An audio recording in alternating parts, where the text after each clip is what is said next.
It's not a prison, it's a camp.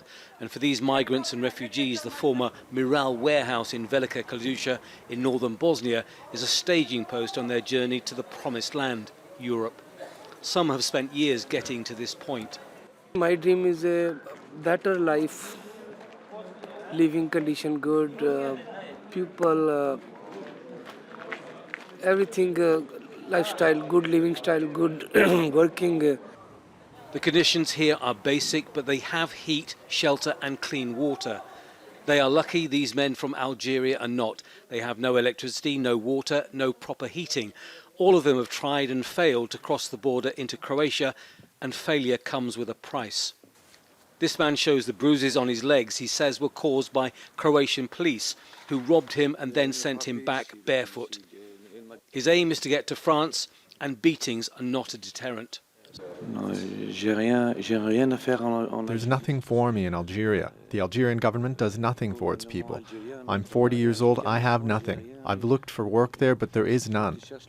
The Danish Refugee Council says that in October alone they recorded 189 claims of extreme violence by Croatian police against the migrants and refugees.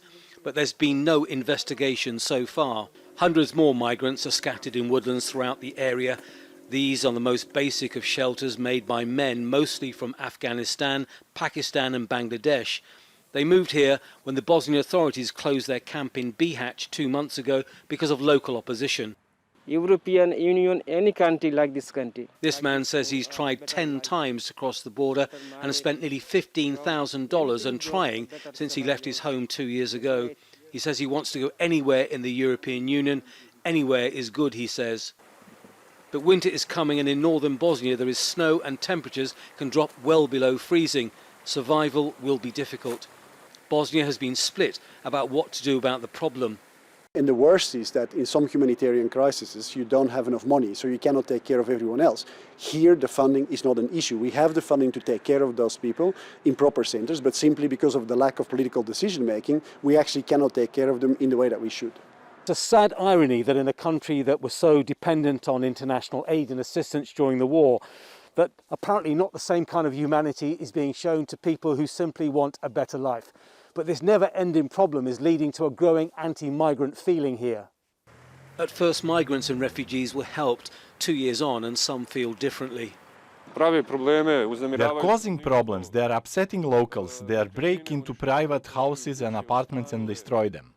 Please God, go, it's enough. International aid agencies have been providing basic supplies and sleeping bags, but they describe it as the very minimum needed.